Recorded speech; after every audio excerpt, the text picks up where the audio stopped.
Hello students, कैसे हैं आप लोग। मैं केशव जखुटिया एक बार फिर आप सभी लोगों का स्वागत करता हूं। आज हम लोग सॉलिड स्टेट में पढ़ने वाले हैं रेडियस रेशियो और डिफरेंट टाइप ऑफ क्रिस्टल लिटिसेस। देखो रेडियस रेशियो आप लोग को ध्यान होगा, जब मैंने वॉइड्स पढ़ाए थे डिफरेंट डिफरेंट टाइप्स के, जब अपन ने वॉइड्स पढ़े थे टेट्राहेड्रल, ऑक्टाहेड्रल, क्यूबिक, है ना, ट्राइगोनल, ऐसे अपन ने बहुत सारे जो वॉइड्स पढ़े थे। तो आप खुद बताओ, मैंने एक पॉइंट लिखवाया था रेडियस रेशियो, कुछ ऐसा एक पॉइंट आप लोगों को बना के बताया था r plus upon r minus, है ना। ऐसा मैंने आप लोगों को यहाँ पे बना के बताया था, अलग अलग नंबर्स लिखवाए थे, कभी 0.155, कभी 0.225, कुछ ऐसे अलग अलग नंबर्स थे ना। तो उसी चीज को हम अपन थोड़ा डिटेल में जानते हैं कि यहाँ पर इसका कॉन्सेप्ट क्या है, कैसे अपन इसको पढ़ सकते हैं, है ना। तो ये भी एक बार करते हैं, अच्छे से समझेंगे, डिस्कस करते हैं कैसे होना चाहिए, राइट। चलिए सबसे पहले तो ये जाने कि रेडियस रेशियो होता क्या है। ठीक, रेडियस रेशियो जो है वो एक ऐसा रेशियो है, ढंग से समझ लो,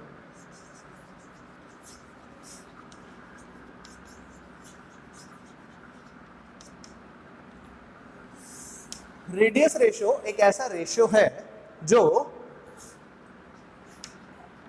radius of smaller size atom, और आप चाहें तो इसको क्या बोल सकते हैं, आयन भी बोल सकते हैं, ठीक है, divided by radius of bigger size atom, और आयन भी बोल सकते हैं, राइट। ठीक है, अब इस थ्योरी को अपन लोग एग्जांपल के साथ ही डिस्कस करते हैं। सबसे पहला अपन इसमें डिस्कस कर लेते हैं ट्राइगोनल वॉइड्स। अब ट्राइगोनल वॉइड्स का क्या मतलब है, मतलब यहाँ पे क्या बनना चाहिए, है ना। अपन इसको चलो एक बार डायग्राम ही बनाते हैं, फिर डिस्कस करते हैं। ट्राइगोनल वॉइड्स के डायग्राम थोड़े बड़े बना रहा हूँ यहाँ पर, ताकि अपन को कॉन्सेप्ट समझ में आए, और फर्स्ट टाइम अपन रेडियस रेशियो पढ़ रहे हैं तो अपन को अंडरस्टैंडिंग भी क्लियर हो कि इसका मतलब क्या है, यहाँ पर अपन इसको कैसे डिस्कस करने वाले हैं। ठीक है, देखो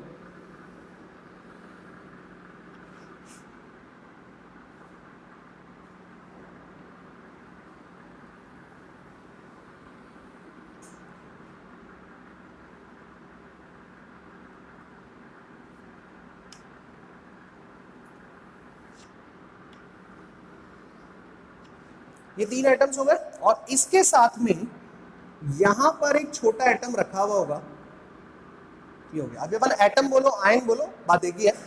अब आप देखो इसके सेंटर को इन सेंटर्स के साथ में ज्वाइन करो,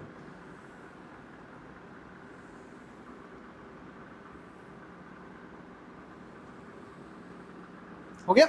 अब देखो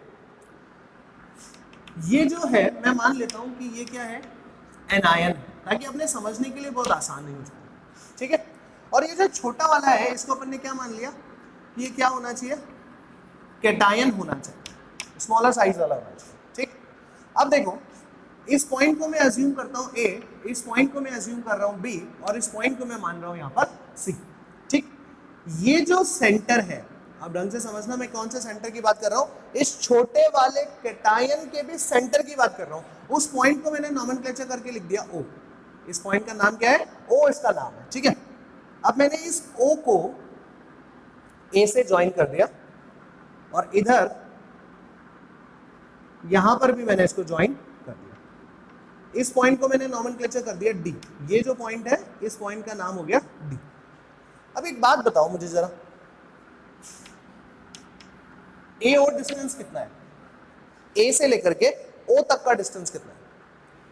अगर आप लोग ढंग से देखेंगे तो इसको ऐसा बोल सकता हूं क्या मैं, देखो जरा, यहां से यहां तक की डिस्टेंस कितनी है, एनायन की रेडियस जो भी होगी वही होगी, प्लस ये जो छोटी सी डिस्टेंस है, ये कौन सी डिस्टेंस है, कैटायन की रेडियस। तो इन दोनों का अगर समेशन कर ले तो हमारे को एओ मिल जाएगा क्या।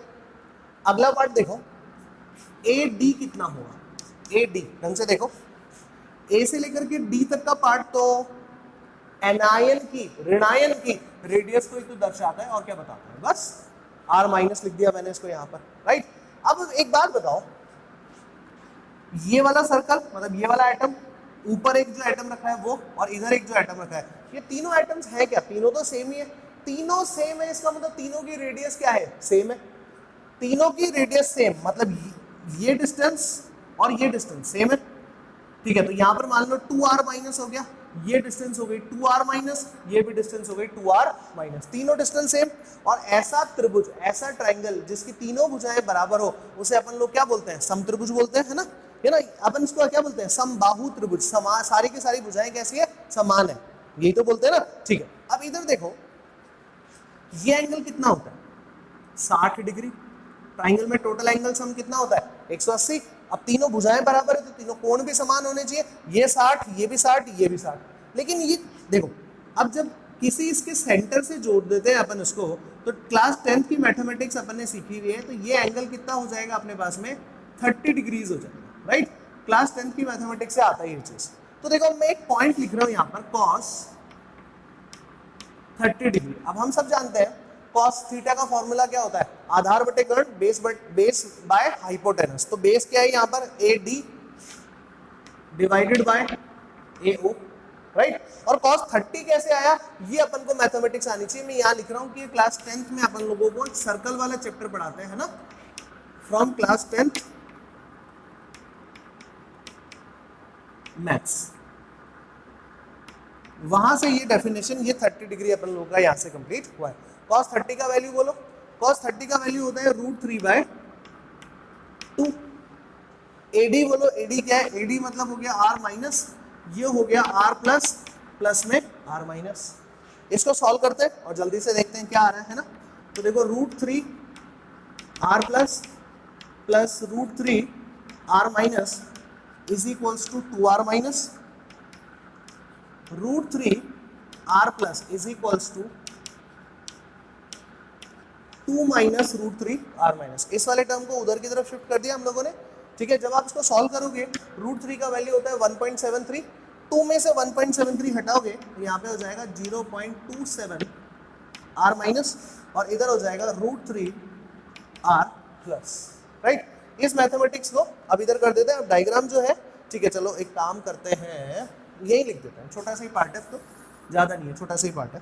r प्लस आ गया, इधर r माइनस आ गया। r माइनस को डिवाइड करो तो देखो कितना आएगा, r प्लस अपॉन में r माइनस, ऐसा आ सकता है इधर तो। अब उधर की तरफ क्या बचना चाहिए? उधर की तरफ बचेगा 0.27 डिवाइडेड बाय, इधर क्या लिखा हुआ है? √3। √3 को क्या लेके चले जाओ? डिनोमिनेटर में लेके चले जाओ, यही तो होगा। जब अपन इसको सॉल्व करते हैं 0.27 डिवाइडेड बाय 1.73, तो अपने पास आंसर आता है यहां पर 0.155 r plus upon r minus. बच्चों अपने पुराने नोट्स में आप लोग चेक करो कि अपन लोग ने ट्राइगोनल वॉइड्स के लिए रेडियस रेशियो क्या लिखा था? यही लिखा था क्या? Small r upon capital R is equals to 0.155, यही लिखा था अपन लोगों ने। आई थिंक ये डेरिवेशन अपना कंप्लीट हो गया, ये आपको समझ में आ गया कि किस तरह से कैलकुलेट करना है, वैल्यू कैसे है। देखो इससे कोई बहुत ज्यादा, इससे कोई क्वेश्चन नहीं, आपको बस ये वैल्यूज याद रखनी है। ये वैल्यूज अगर आपने याद रखी तो ही अपना काम होगा, नहीं तो सारी गड़बड़ हो जाएगी। तो चाहे आपको ये डेरिवेशन पूरा याद रखने की जरूरत नहीं है, मैंने आपको पूरा अच्छे से समझा दिया है, डेरिवेशन याद रखने की जरूरत नहीं है। इसके अलावा भी आप लोग जो है बस ये डेटा याद रख लें तो भी आपके क्वेश्चंस हो जाएंगे। बस इस चीज का आप ध्यान रखना कि डेटा याद होना चाहिए आप लोग को। क्लियर? चलिए आगे बढ़ते हैं, आगे देखते हैं क्या है अगला। दूसरे टाइप का हम लोग यहाँ पे डिस्कस करते हैं, दूसरे वॉइड्स। वो वॉइड्स है हमारे पास में ऑक्टाहेड्रल वॉइड्स। अब डेफिनेशन तो अपन को समझ में आ ही गई है, कैसे लिखना है अपन लोगों को, है ना? तो अब देखो मैं ये पूरा पार्ट मिटा रहा हूं यहां से, और अब अपन डिस्कस करते हैं ऑक्टाहेड्रल वॉइड्स के बारे में।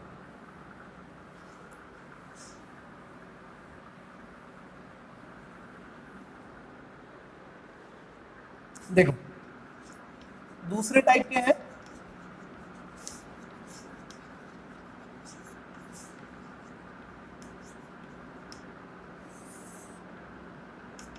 लो ऑक्टाहेड्रल वॉइड्स कैसे बनते हैं वो देखो।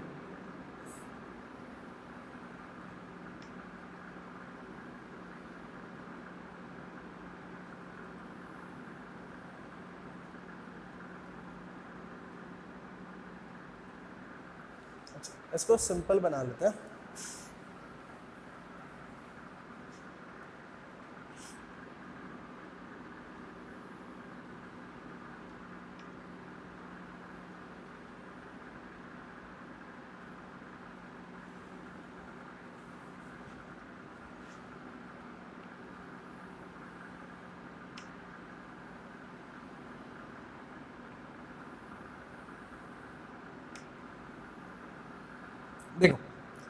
हम लोगों ने क्या किया, 4 एटम्स को रखा। ऑक्टाहेड्रल वॉइड्स कैसे बन सकते हैं, 4 एटम्स ऐसे रखे, एक इसके ऊपर एक इसके नीचे।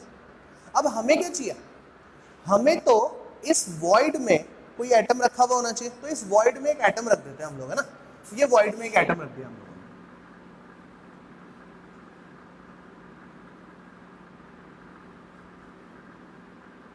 जो छोटे साइज का है, राइट। अब आप देखो, अगर मैं इनके सबके सेंटर्स को भी ज्वाइन कर लूं,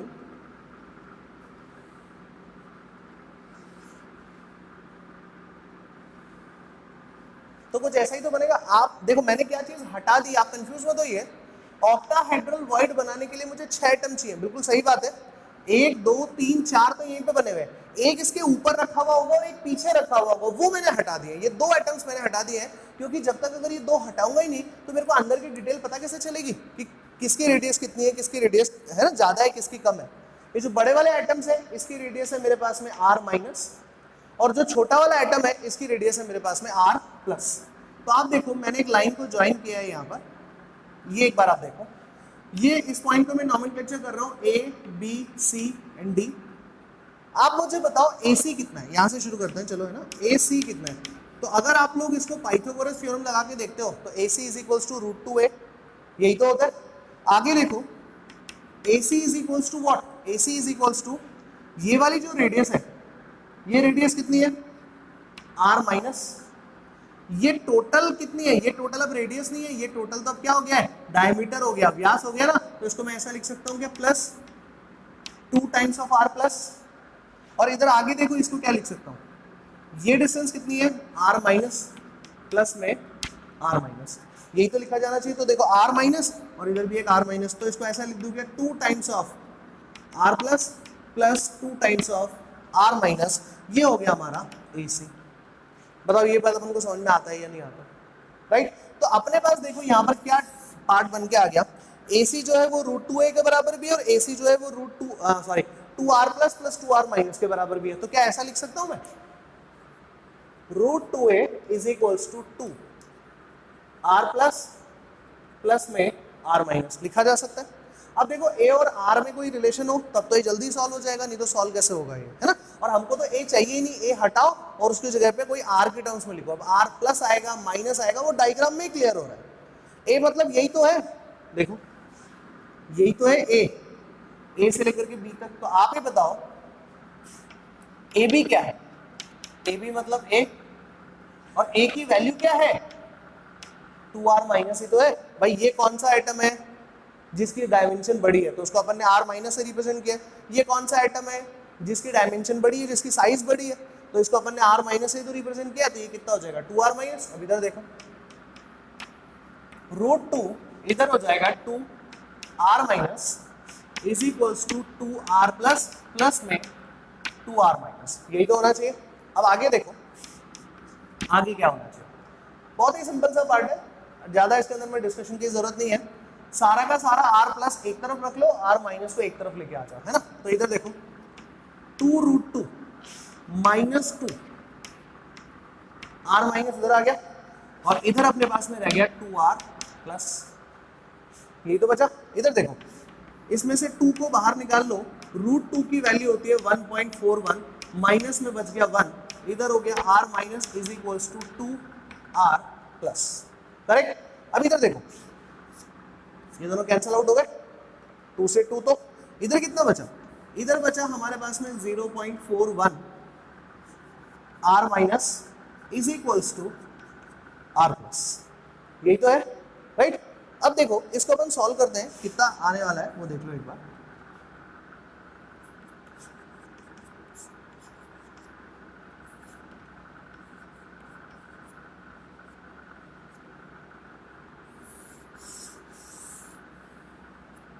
देखो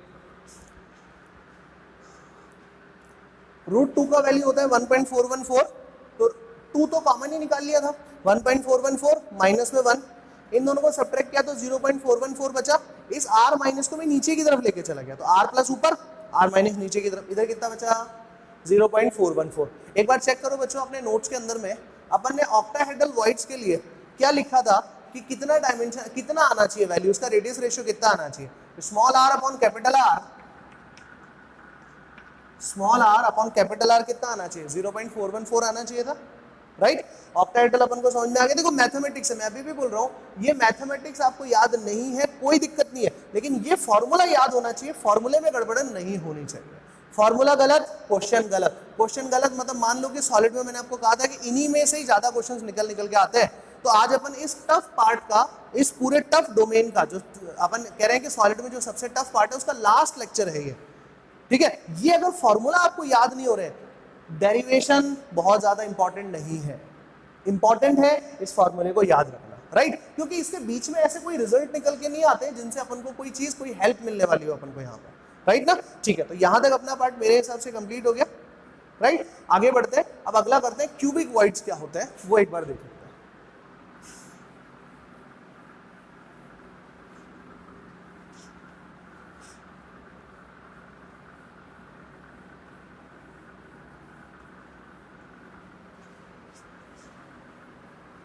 देखो क्यूबिक वॉइड्स क्या होता है।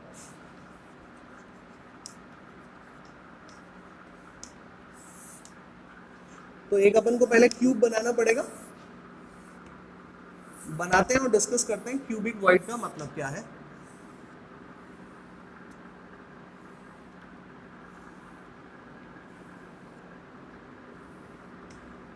देखो क्यूबिक वॉइड का मतलब कॉर्नर पर तो एटम्स रखे हुए ही है। अब देखो अपन उतने बड़े बड़े नहीं बना रहे हैं, अपन सिर्फ अपनी अंडरस्टैंडिंग के लिए बना रहे हैं।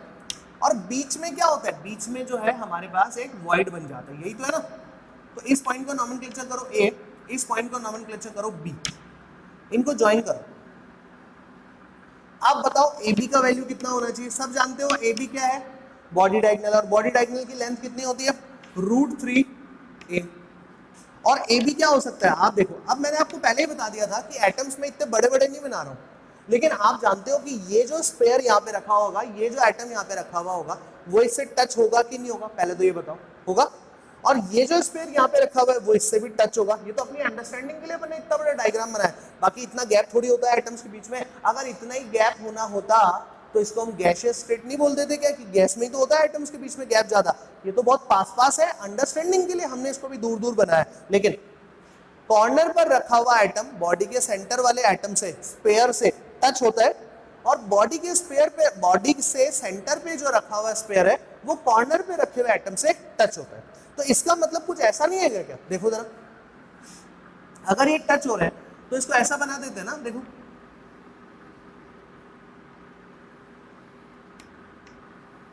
अगर टच हो रहे हैं तो कुछ ऐसे ही तो टच हो रहे होंगे ना। तो आप इधर देखो, यहां से शुरू करते हैं सेंटर से, और इधर भी अपन सेंटर पे ही मानेंगे क्योंकि इससे आगे तो जाना ही नहीं है ना, क्योंकि एटम का कुछ भाग तो बाहर भी निकला हुआ होता है। यही तो डिस्टेंस है, ये डिस्टेंस है ए, ये पॉइंट है हमारा बी, ये वाली रेडियस है r माइनस, ये वाली रेडियस है r माइनस, और ये बीच वाली कौन सी है, बीच वाली जो है वो r प्लस है। तो आप खुद ही देख लो यहाँ पे क्या हो जाएगा, r माइनस प्लस में 2r प्लस, प्लस में r माइनस, अल्टीमेटली हो गया हमारे पास में 2 times of r plus plus r minus. ये हो गया हमारा ए बी।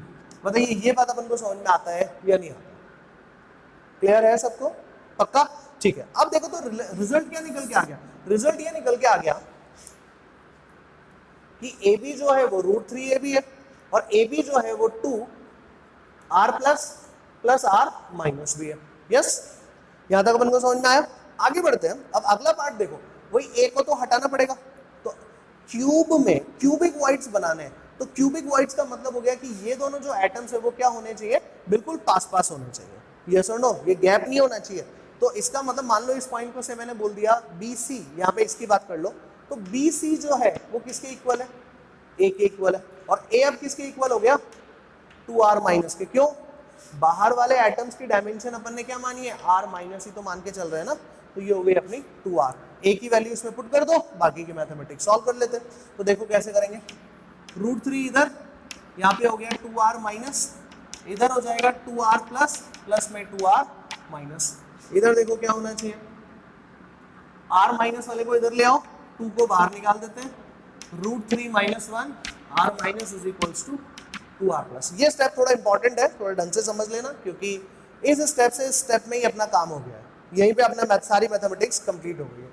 इस 2 से ये वाला 2 कैंसिल आउट हो जाएगा, क्या बचा रूट 3 का वैल्यू होता है 1.732 माइनस में 1 और इधर है हमारे पास में r प्लस। ये जो r माइनस है इसको मैं नीचे की तरफ लेके चला जाता हूं डिनोमिनेटर में, यहाँ पे हो गया r माइनस, राइट। अल्टीमेटली देखो क्या बचा, r प्लस अपॉन में r minus is equals to 0.732। Clear. Cubic voids के लिए रेडियस रेशियो अपन लोगों ने क्या लिखा था 0.732। अब एक और रेडियस रेशियो है, देखो मैं आपको फिर बोल रहा हूँ इस मैथमेटिक्स से कोई बहुत ज्यादा रिजल्ट निकल के नहीं आते हैं। मैथमेटिक्स मैंने आपको बोला था कि रेडियस रेशियो कैलकुलेट कैसे करते हैं वो मैंने आपको सिखा दिया यहाँ पर, राइट। ऐसा ही एक लास्ट और एक और है ना, तो उसको अगर अपन डिराइव नहीं भी करें तो भी बस उसकी वैल्यू अपन लोगों को याद रख लेनी है, क्योंकि इस मैथमेटिक्स से या इस डेरिवेशन से हम लोग मैथ सीख रहे हैं, केमिस्ट्री में हमको कोई बहुत ज्यादा फायदा नहीं हो रहा है। तो बस फोर्थ टाइप का जो हमारे पास में वॉइड होता है वो होता है टेट्राहेड्रल वॉइड, और इसकी जो कैलकुलेशन है वो अगर अपन स्किप भी कर दें, वो अगर अपन अभी छोड़ भी दें, तो भी बस अपन को ये डेटा याद होना चाहिए कि r plus upon r minus is equals to हो जाएगा 0.225 हो जाएगा, राइट। अच्छा, एग्जामिनर कभी कभी है ना अपन को इसमें कंफ्यूज कर सकता है।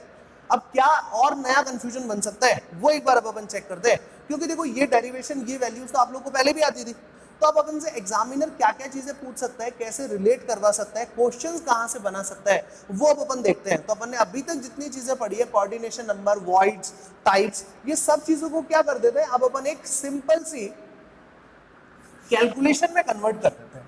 कैलकुलेशन कैसे, एक टेबल बनाते हैं और इस टेबल में हम लोग समझते हैं कि इसको कैसे कंप्लीट करते हैं।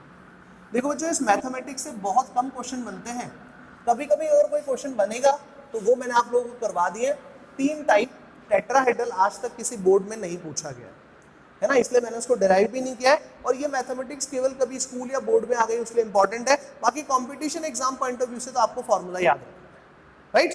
अब चलो शुरू करते हैं। एक टेबल बना रहे हैं अपन लोग, उस टेबल में डिस्कस करेंगे कि एग्जामिनर अपन से कैसा क्वेश्चन पूछ सकता है, राइट। चलो देखिए अब वो टेबल है क्या,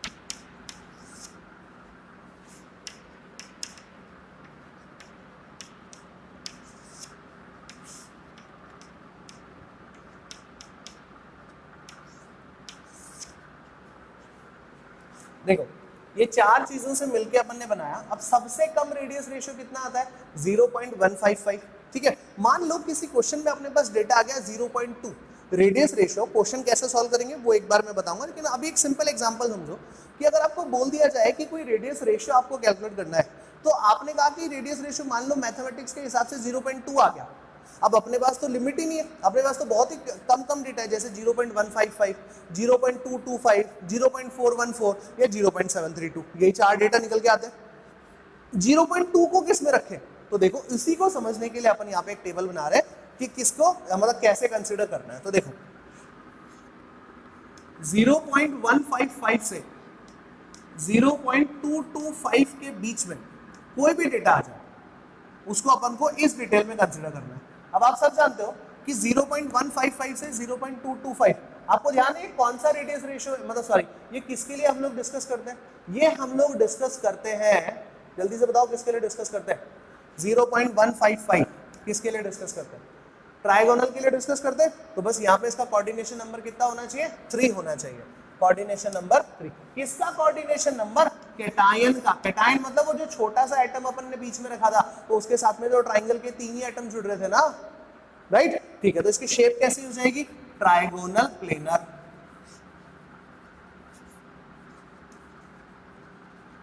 ठीक है, इसके जो एग्जांपल्स है वो जो है वो कई बार पूछ लेता है, तो इसको याद रख लो कि बोरोन के जितने भी ऑक्साइड्स होते हैं वो सारे के सारे क्या बनाते हैं, ट्राइगोनल प्लेनर स्ट्रक्चर्स बनाते हैं। ठीक है, अगला देखो 0.225 से 0.414 के बीच में कोई डेटा आ जाए। अब 225 टेट्राहेड्रल के लिए आता है। टेट्राहेड्रल में कितना कोऑर्डिनेशन नंबर होता है? 4 होता है। ठीक है, ज्योमेट्री अब आप खुद ही बता रहे हो कि क्या होना चाहिए, यहाँ पर टेट्राहेड्रल होना चाहिए। ठीक है, और इसके जो एग्जांपल्स होते हैं वो एग्जांपल्स आप लोग याद रख लो। ये हो जाएंगे ZnS, zinc sulphide, SiO2, calcium fluoride, Na2O, anti fluoride structure भी बोलते हैं इसको। ये अपन लोग इसके अंदर में याद रख लेते हैं, राइट। ये यहाँ पर हो गई हमारी दो टेबल, दो पार्ट कंप्लीट। अगला देखो, 0.414 से 0.732 के बीच में कोई डेटा आ गया। तो 0.414 किसके लिए अपन लोगों ने पढ़ा था? ऑक्टाहेड्रल के लिए। ऑक्टाहेड्रल का मतलब हो गया कि यहाँ पे कोऑर्डिनेशन नंबर होना चाहिए 6, और ज्योमेट्री अपन लोग लिख देते हैं कि ये हो जाएगी अपनी ऑक्टाहेड्रल। क्लियर? ठीक है, आगे बढ़ो। अब इसके जो एग्जांपल है वो क्या हो सकता है? जैसे NaCl इसका एग्जांपल हो सकता है, MgO इसका एग्जांपल हो सकता है ना, NaCl। ठीक, आगे बढ़ते हैं। अब एग्जामिनर अपन को क्या बोल सकता है? देखो, 0.732 से ये 1.00 तक इसका डेटा हो सकता है, 1 तक हो सकता है, इससे ज्यादा नहीं हो सकता। इसको भी आंसर कर दूंगा मैं अभी, 1 से ज्यादा क्यों नहीं हो सकता, एक बार इस टेबल को कंप्लीट कर लेते हैं। 0.732 किसके लिए होता है? क्यूबिक वाइड्स के लिए, और क्यूबिक वाइड्स में कोऑर्डिनेशन नंबर कितना होता है? 8, राइट। अब यहाँ पर अगर ये क्यूबिक है तो इसका जो ज्योमेट्री बनना है या शेप बनना है वो कैसा बनेगा? क्यूबिक। और इसका जो एग्जाम्पल है वो है सीजियम क्लोराइड, करेक्ट। अब देखो एग्जामिनर कैसे क्वेश्चन पूछता है, एक बार वो देख लेते हैं। एग्जामिनर किस किस टाइप से अपन लोगों से क्वेश्चन पूछ सकता है। जैसे मान लो आपको बोल दिया किसी क्वेश्चन में, बड़े छोटे छोटे से क्वेश्चन बनते हैं लेकिन हमारे नंबर लेके जाएंगे वो क्वेश्चंस, जबरदस्ती फंस जाएंगे अपन लोग। आपको बोल दिया कैटायन और एनायन की रेडियस दे दी, ये हो गई 500 पिकोमीटर, ये हो जाएगी 1500 पिकोमीटर, ऐसा आपको दे दिया डेटा। तो बताइए इससे बनने वाले क्रिस्टल स्ट्रक्चर की ज्योमेट्री कैसी होगी? कैटायन की रेडियस दे दी और एनायन की रेडियस दे दी, और बताइए इससे बनने वाले क्रिस्टल स्ट्रक्चर की ज्योमेट्री कैसी होगी, उसकी स्ट्रक्चर कैसी होगी, संरचना कैसी होगी। तो देखो ये दे दिया तुमको R+, ये हो गया तुम्हारा R-, इसको सॉल्व करोगे 500 बटे में 1500, सॉल्व करने पे आया 1/3, यहाँ पे हो गया 0.333, यही तो डेटा आ रहा है। जल्दी से चेक करो 0.333 किसके अंदर में आ रहा है? 0.333 इसी लाइन के अंदर में आएगा कि इन दोनों के बीच में, राइट। कोऑर्डिनेशन नंबर कितना होगा इसका? 4। ज्योमेट्री कितनी बनेगी? टेट्राहेड्रल बनेगी। आपसे ज्योमेट्री की बात हो रही थी, संरचना की बात हो रही थी, तो आपके इस क्वेश्चन में क्या निकल के आ गया कि इसकी संरचना कैसी होनी चाहिए? टेट्राहेड्रल होनी चाहिए। ऐसा भी पूछ सकता है, अगर किसी क्रिस्टल स्ट्रक्चर में कैटायन का साइज 500 पिकोमीटर और एनायन का साइज 1500 पिकोमीटर हो, तो इससे बनने वाली संरचना में कैटायन की समन्वय संख्या होगी, कैटायन का कोऑर्डिनेशन नंबर होगा। तो बताइए कैटायन का कोऑर्डिनेशन नंबर कितना हो गया? 4 हो गया। एक और तरीके से क्वेश्चन बन सकता है, इनका नाम याद रखना पड़ेगा आप लोगों को।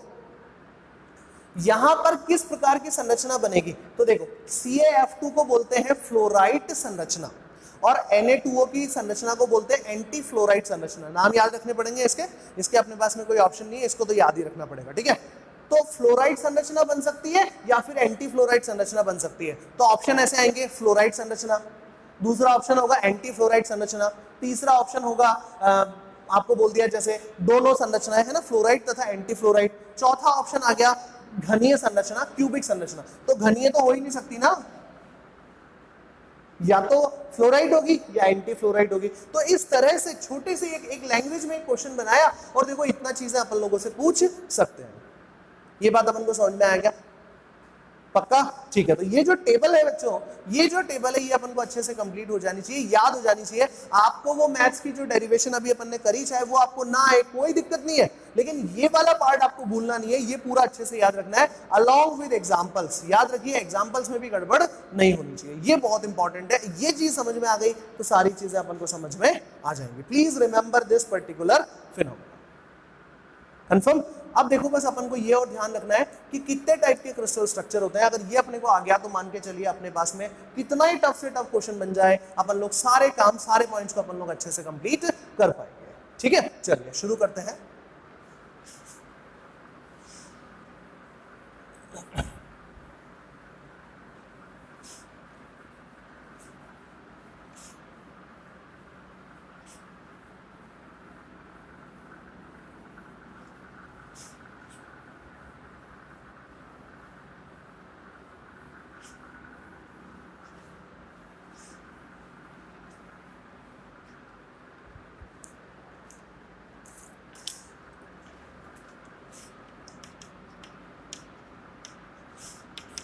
देखो अब यहाँ पे जो डेटा है उसको पहले एक बार अपन समझेंगे और समझने के बाद उसको याद रखना है अपन लोगों को, है ना।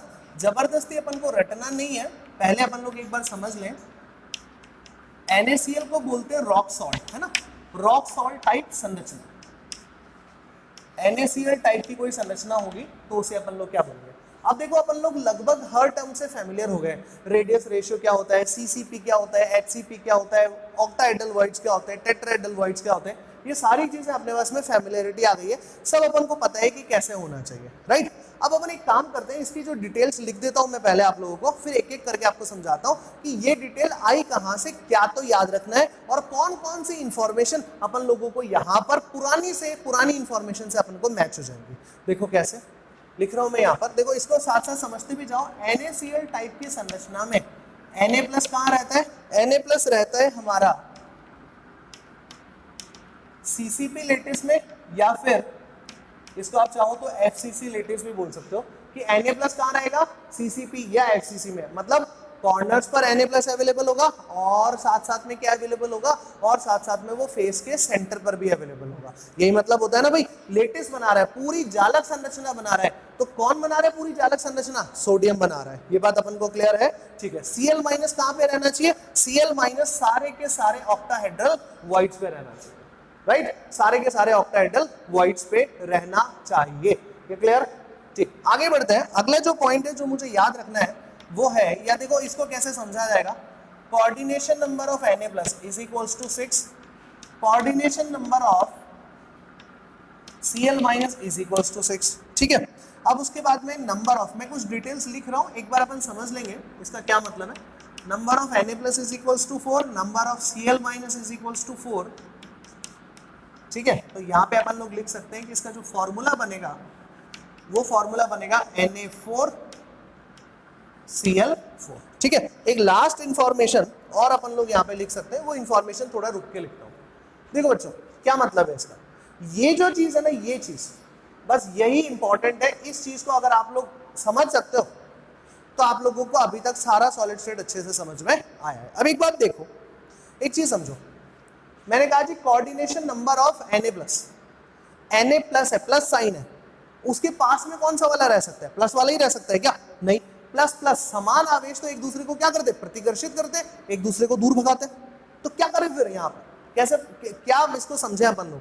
तो देखो इसका क्या फंडा है, Na+ के पास में कौन रहेगा, Cl- रहेगा। तो ये मतलब ये जो 6 मैंने लिखा है, ये मैंने क्या लिखा है कि एक सोडियम आयन के पास कितने Cl- घिरे हुए होते हैं, 6 Cl- घिरे हुए होते हैं। अब देखो कैसे, जैसे मान लो, जैसे ये यूनिट बना लेता हूं मैं ना, एक आपके सामने बना के बता ही देता हूं ताकि अपन को ये बात समझ में आ जाए। वैसे ये सब समझा हुआ है, एक बार और देख लेते हैं अपन लोग बस इसको, ठीक है। चलो अब देखो, मान लो सोडियम, अपन ने क्या बोला, सोडियम कहां पे रहना चाहिए,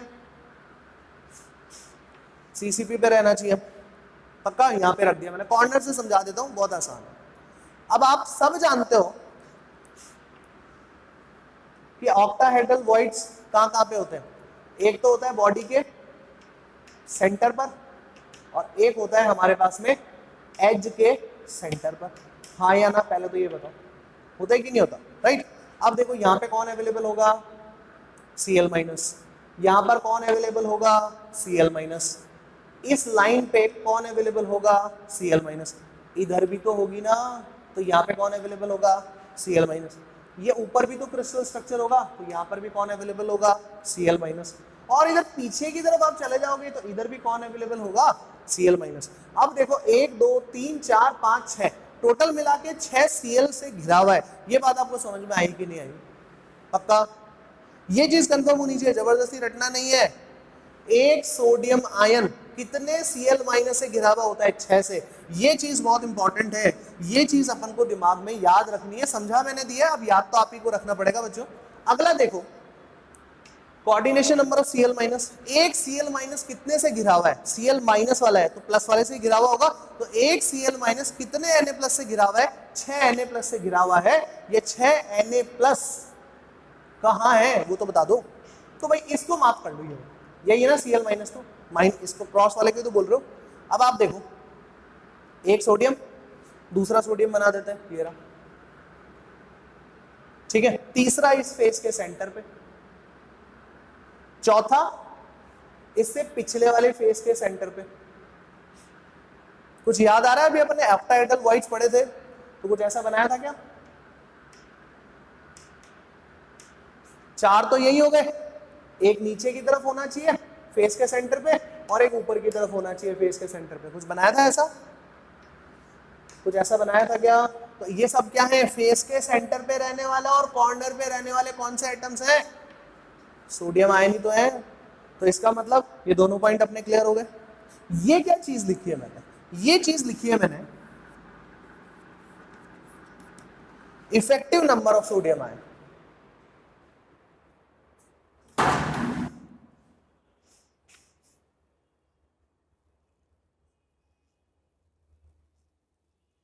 लोग है ना, आप बीच में एडजस्ट कर लेना। तो देखो बच्चों, अब अपन लोग यहां पर ये इफेक्टिव नंबर ऑफ एटम्स की बात कर रहे थे। Effective number of sodium ion, आप खुद ही बताओ सोडियम क्या है सीसीपी में, और सीसीपी या एफसीसी के लिए इफेक्टिव नंबर ऑफ एटम्स कितने हो सकते हैं? 4। और अगर इफेक्टिव नंबर ऑफ एटम्स 4 है तो ऑक्टाहेड्रल वॉइड्स कितने होने चाहिए? 4।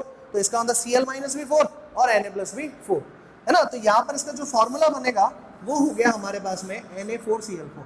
तो देखो एक बहुत इंपॉर्टेंट बात है, कई बार आपसे पूछा गया है सॉलिड स्टेट के अंदर में, क्वेश्चंस भी आए हैं, और वो क्वेश्चंस क्या हैं वो एक बार आप देखो। क्वेश्चंस ये है कि क्या कभी हमारे को सोडियम क्लोराइड के क्रिस्टल स्ट्रक्चर में NaCl मिल सकता है क्या? NaCl कभी भी नहीं मिल सकता, Na4Cl4 मिलेगा। तो ऐसा पूछ लिया जाए what is the formula of, ढंग से सुनना, what is the formula of sodium chloride crystal structure? NaCl, Na2Cl2, जैसे देखो 4 ऑप्शन बना देता हूं, NaCl, Na2Cl2, अगला ऑप्शन बन गया Na3Cl3, और एक और ऑप्शन बना देते हैं Na4Cl4। ये 4 ऑप्शन बना दिए। बोले बताओ कि सोडियम क्लोराइड स्ट्रक्चर का फॉर्मूला क्या होता है? तो सोडियम क्लोराइड स्ट्रक्चर का फॉर्मूला होता है Na4Cl4। कई बच्चों के दिमाग में जिनको ये पता नहीं होगा वो क्या सोचेंगे, सबका मतलब एक ही तो है, सब कटकटा के तो आएगा तो यही। तो बोले भैया यही टिक करो, क्योंकि बचपन से तो हमको NaCl ही पढ़ा है ना। इसमें कंफ्यूज नहीं होना है, ये चीज आपको पता होनी चाहिए। एक और इंफॉर्मेशन है जो अपन को इसके बारे में पता होनी चाहिए, वो इंफॉर्मेशन क्या है वो देखो अब आप। अब यहाँ पे ऑक्टाहेड्रल वॉइड्स आ गए, तो अब एक बार चलो दोबारा से देख लेते हैं क्या मतलब है। अब एक जो सबसे इंपॉर्टेंट पॉइंट है, देखो ये तो आपको फिर भी याद हो जाएंगे। अब मैं जो अगली इंफॉर्मेशन लिख रहा हूं बहुत इंपॉर्टेंट है, बहुत इंपॉर्टेंट है। NaCl टाइप के लिए न्यूमेरिकल सॉल्व करने के लिए बहुत काम में आएगी। डायग्राम बना रहा हूं, डायग्राम से आप लोग एक बार देखना, क्योंकि अगर ये इंफॉर्मेशन आपको समझ में आ गई तो मान के चलिए कि आप लोगों की मैक्सिमम प्रॉब्लम्स न्यूमेरिकल से रिलेटेड खत्म। अब बहुत ज्यादा डिटेल में नहीं जाएंगे, सिंपल पढ़ेंगे। यहां पे क्या रखा हुआ होता है? सोडियम। यहां पे क्या रखा हुआ होता है? सोडियम। यहां पे क्या रखा हुआ होता है? Cl minus. ऐसा ही तो होता है, हाँ या ना? ऐसा ही है ना। तो अब आप देखो, सोडियम मतलब R प्लस, ये कितना, ये हो गया R प्लस, ये हो गया 2R माइनस, और ये हो गया R प्लस। तो R plus plus 2R minus plus R plus is equals to A, यही तो है। इसको ऐसा लिख दूं क्या? 2 times of R plus plus R minus is equals to A। तो क्या रिलेशनशिप निकल के आया? R plus plus R minus is equals to A by, किसके लिए काम में आएगा? Rock salt type. तो देखो अगर आपको बोल दिया जाए, जैसे मैंने आपको क्या बोला था, क्वेश्चन बनाया था उस समय पर, cation 500 picometre, anion 1500 picometre radius वाला, और आपको यह भी बोल दिया जाए कि ये जो क्रिस्टल स्ट्रक्चर बनाता है उसका कोऑर्डिनेशन नंबर हो जाए 6। अब आप देखो कोऑर्डिनेशन नंबर 6 पे तो ऑटोमेटिकली पता चलता है कि ऑक्टाहेड्रल ही उसका ज्योमेट्री होना चाहिए, ऑक्टाहेड्रल ज्योमेट्री होना चाहिए। चलो ठीक है, आपसे पूछ लिया गया कि जो ऑक्टाहेड्रल ज्योमेट्री बनेगी उसमें यूनिट सेल की डायमेंशन कितनी होगी, यूनिट सेल की वैल्यू कितनी होगी, यूनिट सेल की साइड की वैल्यू कितनी होगी। तो साइड की वैल्यू पूछिए, ए पूछा है। अब देखो तुमको कैटायन की रेडियस दे रखी है, एनायन की रेडियस दे रखी है, इन दोनों को जोड़ के 2 से मल्टीप्लाई कर दोगे, मतलब 1500 प्लस 500 2000, 2 से मल्टीप्लाई कर दोगे तो यहाँ पे आंसर आ जाएगा 4000 पिकोमीटर। बस ऐसा क्वेश्चन आप लोगों से पूछा जा सकता है। क्लियर है क्या? ये चीज अपन को क्लियर अच्छे से समझ में आ गई है ना? NaCl टाइप या रॉक सॉल्ट टाइप, इस तरह से आपको गिवन होगा। आपको यहाँ पे कोऑर्डिनेशन नंबर ना बोल के 6 ना बोल के ऐसा भी लिख सकता है कि जो क्रिस्टल स्ट्रक्चर बनेगा वो कैसा होगा, रॉक सॉल्ट टाइप होगा। आपको ऐसी इंफॉर्मेशन भी यहाँ पे दी जा सकती है। तो याद रखना ये फॉर्मूले बहुत इंपॉर्टेंट है, ये इनमें गड़बड़ नहीं होनी चाहिए। ये अगर आपको क्लियर है तो आपको सारी चीजें, सारे न्यूमेरिकल्स अब आप लोगों से क्लियर होने लगेंगे। राइट, आगे देखो। अगला अपन करते हैं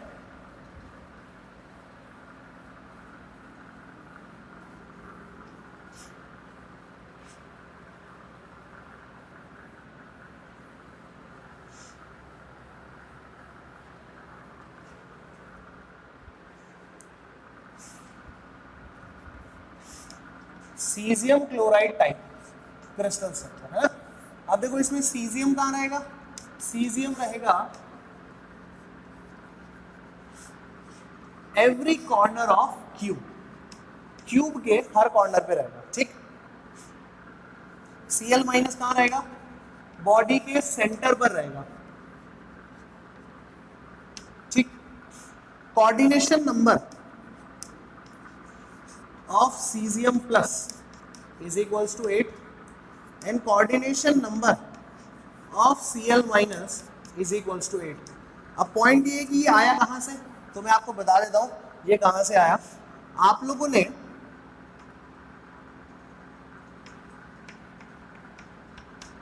BCC का कोऑर्डिनेशन नंबर पढ़ा है, body centred cubic unit cell के लिए कोऑर्डिनेशन नंबर पढ़ा है। उस चीज को एक बार रिवाइज कर लीजिए, आपको ऑटोमेटिकली समझ में आ जाएगा। मैंने लेक्चर में कवर किया हुआ है बहुत अच्छे से कि किस तरह से ये कोऑर्डिनेशन नंबर आना चाहिए, ये अपन लोगों ने ऑलरेडी कवर किया हुआ है। ठीक है, तो ये अब मैं उसको वापस रिपीट नहीं करूंगा, ये आपको खुद को ध्यान रखना है। आगे बढ़ते हैं, आगे देखो क्या है। अगला जो पार्ट है वो ये है, effective number of caesium plus. अब सीजियम कहां पे रखा हुआ होता है भाई, कॉर्नर पर। क्यूब में कितने कॉर्नर होते हैं, 8। एक कॉर्नर पर रखे हुए एटम का कंट्रीब्यूशन कितना होता है, 1/8, तो 8 का कितना होगा, 1। और बॉडी के सेंटर वाले का, वो तो किसी से शेयर ही नहीं होता, तो वो तो हमेशा और हमेशा 1 ही रहने वाला है ना। तो effective number of Cl minus S 1। Formula क्या निकल के आएगा, तो इसका जो फॉर्मूला है वो हो जाएगा हमारे पास में 1:, है ना, सॉरी, या फिर इसको आप ऐसा भी लिख सकते हो CS। ठीक है, अच्छा। अब देखो एग्जामिनर आजकल एक नए टाइप का क्वेश्चन पूछने लगा है। नए टाइप का क्वेश्चन क्या पूछता है, CsCl टाइप में, CsCl टाइप में कोऑर्डिनेशन नंबर होगा, ढंग से सुनना, कोऑर्डिनेशन नंबर होगा। फर्स्ट ऑप्शन दे देगा 8:8, दूसरा ऑप्शन दे देगा 8:4, तीसरा ऑप्शन दे देगा 4:8, अगला ऑप्शन दे देगा 6:6। अब आप लोग यहाँ पे कंफ्यूज हो गए कि यार 8:8 को भी सॉल्व करोगे तो 1:1 और 6:6 को भी सॉल्व करोगे तो 1:1। लेकिन आपको ऐसे कंफ्यूज नहीं होना है। आपको किसके लिए बोला जा रहा है, ये सीजियम क्लोराइड के लिए। तो बस आपको ये ध्यान रखना है, इसका कोऑर्डिनेशन नंबर का मतलब क्या हुआ। देखो आप इस एग्जांपल से यहाँ समझो, यहाँ पे लिख लो सीजियम, यहाँ पे लिख लो Cl माइनस। एक सीजियम प्लस से कितने Cl माइनस जुड़ सकते हैं, 8 जुड़ सकते हैं ना, वही तो आपको बताया है। एक Cl माइनस से कितने सीजियम प्लस जुड़ सकते हैं, तो इसलिए आपका रेशियो क्या होना चाहिए, 8:8 होना चाहिए। ये चीज बहुत इंपॉर्टेंट है, आपको ध्यान होना चाहिए। ऐसे भी क्वेश्चंस बनते हैं, छोटे छोटे क्वेश्चंस बनते हैं बेटा, लेकिन ये सब अपन को आना चाहिए। क्लियर, आगे बढ़ते हैं। अगला जो पार्ट है वो क्या है भाई, ये देखो। अब मैंने आपको बोला कि आपको body centre cubic unit cell वाला पार्ट अपने को क्लियर होना चाहिए, है ना। अब मैं एक और इसका एक फॉर्मूला बना रहा हूं, वो फॉर्मूला आप देखना फॉर्मूला कैसे बनेगा, बहुत इंपॉर्टेंट फॉर्मूला है। एक क्यूबिक यूनिट सेल बना रहा हूं मैं यहां पर, ताकि आपको ये चीज समझाई जा सके अच्छे से।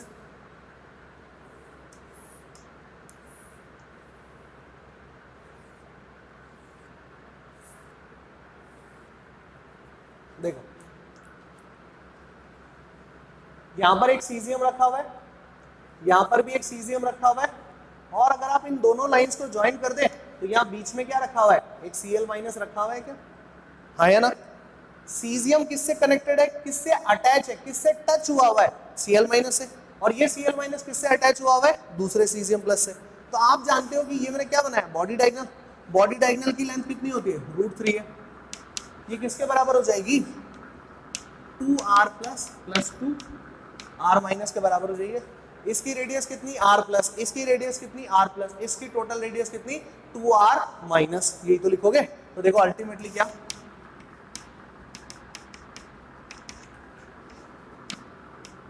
हाँ या ना। तो देखो फाइनली सॉल्व करके बताता हूँ, r plus plus r minus is equals to √3 bye,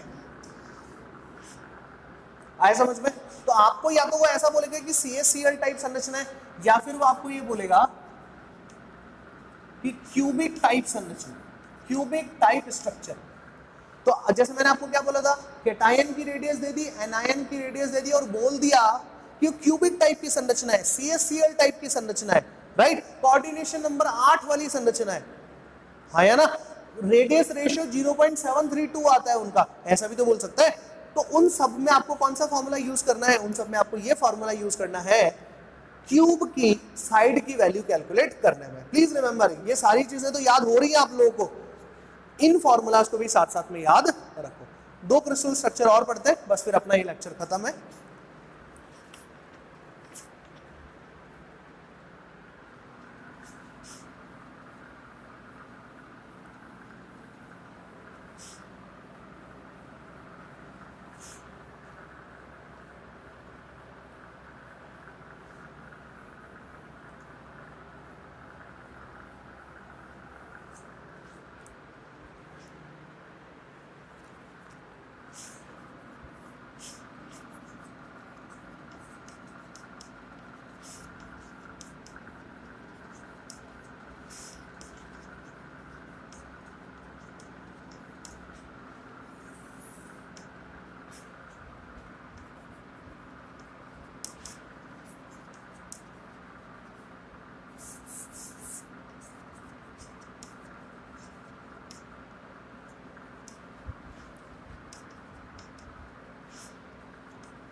एक बार मैं सारा डेटा यहाँ पर लिख रहा हूँ, फिर उसके बाद में अपन लोग यहाँ पर डिस्कस करें।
एक बार समझ लेते हैं कैसे इसको करना है ना, इससे ज्यादा अपने पास अभी स्पेस नहीं है।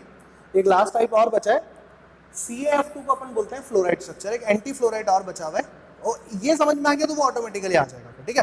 पहले थर्ड वाला समझ लेते हैं। जिंक ब्लेंड टाइप की संरचना क्या होती है? ZnS टाइप की संरचना होनी चाहिए। जिंक कहाँ पे अवेलेबल होना चाहिए? CCP लेटिस में। देखो इससे इस चीज को, इन दो लाइंस को याद रखना है आप लोगों, है ना, इसको याद ही रखना है आप लोगों को। CCP टाइप, CCP लेटेस्ट में होनी चाहिए, मतलब कॉर्नर पर भी होनी चाहिए और फेस के सेंटर पर भी होनी चाहिए। S-2 कहाँ पे अवेलेबल होना चाहिए? 50% टेट्राहेड्रल वॉइड्स पे अवेलेबल होना चाहिए, ठीक। कोऑर्डिनेशन नंबर ऑफ Zn+2, एक Zn+2 के पास में कितने जिंक होने चाहिए? तो आप एक बात बताओ, आपने 50% ही तो लिए, टोटल टेट्राहेड्रल वॉइड्स कितने हो सकते थे CCP में? 8, लेकिन उसमें से 50% ही भरे तो 4 ही भरे जाएंगे ना। तो एक जिंक के पास में कितने S-2 होने चाहिए? 4, और एक S-2 के पास में कितना जिंक होना चाहिए? 4 जिंक ही होने चाहिए यहाँ पर, क्लियर। एक कॉर्नर पर और 3 फेस के सेंटर पर। लाइन बोल रहा हूं उसको याद रखो, ढंग से समझ लो, एक कॉर्नर पर और 3 फेस के सेंटर पर, इसके लिए बोल रहा हूं। पुराने वीडियोस हैं आपके पास, आप उससे चेक कर सकते हो, ठीक है। ये डिटेल आ गया अपने पास में कोऑर्डिनेशन नंबर वाला, ठीक। आगे बढ़ते हैं। Effective number of atoms CCP के लिए 4 होता है, और 50% टेट्राहेड्रल वॉइड्स के लिए होना चाहिए 8/2, जिसको अपन लोग क्या बोल सकते हैं? 4। फॉर्मूला क्या बनेगा? Zn4S4, या फिर हम चाहें तो इसका फॉर्मूला क्या बना सकते हैं? ZnS, ठीक है। इसकी डेरिवेशन हम लोग इस पे नहीं जा रहे हैं, आप लोग इसको याद रख लीजिए, है ना। बाकी आप लोगों को ये बहुत आसानी से याद हो सकता है कि टेट्राहेड्रल वॉइड्स किस तरह से कैलकुलेट करते हैं, ये फॉर्मूला अपन लोगों को याद रखना है, ठीक। आगे बढ़ते हैं। अगला जो पार्ट है वो है कैल्शियम फ्लोराइड संरचना। इसमें कैल्शियम कहाँ पे होना चाहिए? CCP पे, और F- कहाँ पे होना चाहिए? टेट्राहेड्रल वॉइड पे होना चाहिए। यहाँ तक क्लियर? इसको भी याद रखना है, ये 2 लाइन अपन को याद रखनी होगी, ये सब में याद रखनी चाहिए, NaCl हो चाहे CSCl हो, कोई सा भी हो, सब में याद रखनी पड़ेगी 2 लाइन, बाकी की सब आपको आती है। कैल्शियम क्लोराइड कितने, सॉरी कैल्शियम जो है वो कितने F- से जुड़ा हुआ होना चाहिए? सारे के सारे टेट्राहेड्रल वॉइड पे रखा हुआ है, इसका मतलब 8 से जुड़ा हुआ होना चाहिए, 8 F- से, और एक F- कितने Cl से, कितने कैल्शियम से जुड़ा हुआ होना चाहिए? 4 से। तो इसका कोऑर्डिनेशन नंबर अपन को, इसकी ज्योमेट्री से अपन को ये बात समझ में आती है। आगे बढ़ते हैं। इफेक्टिव नंबर ऑफ कैल्शियम और इफेक्टिव नंबर ऑफ F-, ये तो बहुत आसान है, ये तो अपन ने इतना सीखा है, तो उससे निकाल दो। कैल्शियम कहाँ पे अवेलेबल है? CCP में, मतलब कितना Z इफेक्टिव कितना होना चाहिए? 4, और F- कहाँ अवेलेबल है? टेट्राहेड्रल वॉइड पे, तो यहाँ पे कितना होना चाहिए? 8। यहाँ तक सबको क्लियर? लास्ट इसका फॉर्मूला देखो, फॉर्मूला अब सबका सेम है, तो जिंक ब्लेंड आ जाए, चाहे फ्लोराइड आ जाए, चाहे एंटी फ्लोराइड आ जाए, अभी एंटी फ्लोराइड और लिखूंगा, तीनों का फॉर्मूला सेम है। और इससे पहले मैंने रॉक सॉल्ट और अगला एक फॉर्मूला क्या बताया था आप लोगों को? क्यूबिक टाइप, जिसमें CSCl टाइप बताया था, उनका फॉर्मूला अलग था। उन दोनों की फॉर्मूला आपको डिटेल में समझा भी दिया, और इन तीनों के फॉर्मूला ये सेम है, तो इनको अपन को याद रखना है, और बस इन्हीं से अपना काम हो जाएगा, इन्हीं से अपने क्वेश्चन जो है वो कंप्लीट हो जाते हैं। बस एक लास्ट पार्ट बचा है, वो और कंप्लीट कर लेते हैं।